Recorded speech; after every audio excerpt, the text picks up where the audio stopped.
Il-primawla tal-Qorti Ċivili ċaħdet it-talba ta' 4 persuni biex jinħareġ mandat ta' inibizzjoni biex l-awtorità tal-artijiet ma tiżgombrahomx mill-forti Benajsa f'Birzebbuġa.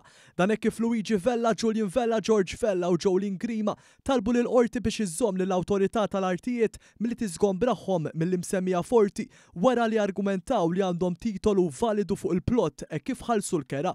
Madankollu l-awtorità tal-artijiet irribattiet billi qalet kif il-plott fil-fortizza Benajsa ikun okkupat illegalment fil-waqt li hemm ksur flagranti u lampanti tal-kirja kummerċjali għax il-plott kien inkera biss ta' trobbija ta' baqar għal ħalib. Intqal li mhux biss ma kienx qed jintuża dan l-iskopp imma ġie okkupat illegalment minn terzi u jintuża bħala residenza tant li saru sensiela ta' interventi fil-plott mingħajr l-awtorizzazzjoni tal-awtorità.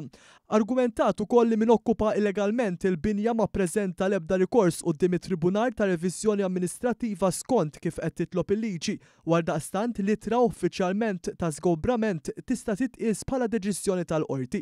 L-awtorità tal-artijiet qatt ma setet tagħti rikonoxximent bħala sidin tal-art jew li tipprovdi post alternattiv lil dawk li talbu l-mandat għax l-għandhom dritt jiġu rikonoxxuti bħala sidin u lanqas għandhom xi dritt divin għal post alternattiv. L-imħallef Audrey Demikoli laqgħet l-argument tal-awtorità tal-artijiet li qalet li l-proprjetà kellha tintuża trobbija tal-baqar tal-ħalib biss. L-imħallef Demikoli għalhekk ma laqgħetx talba l-ħruġ ta' mandat ta' inibizzjoni biex iżżomm lill-awtorità milli tiżgombra l-4 persuni. Fil-fatt One News kien preżenti meta l-awtorità tal-artijiet flimkien ma' entitajiet oħrajn bħad-Direttorat tal-Manifattura u s-Servizzi, l-Animal Welfare, Transport Malta, is-Sofridentenza għall Patrimonju Kulturali u l-Pulizija daħlu b'azzjoni diretta fil-forti ta' Benajsa.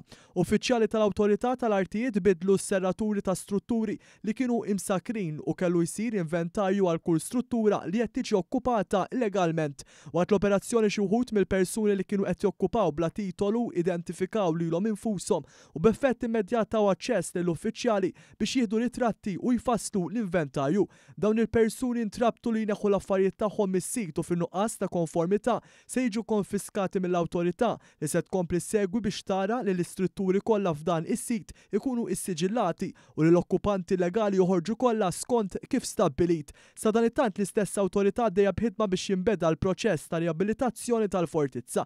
Min-naħa tas-Sofridentenza l-Patrimonju Kulturali qed isiru rapporti biex jiġu identifikati li ma' strutturi huma dawk oriġinali u li ma' strutturi ġew miżjuda ma' żmien biex din il-fortizza tirritorna għall-istat oriġinali tagħha.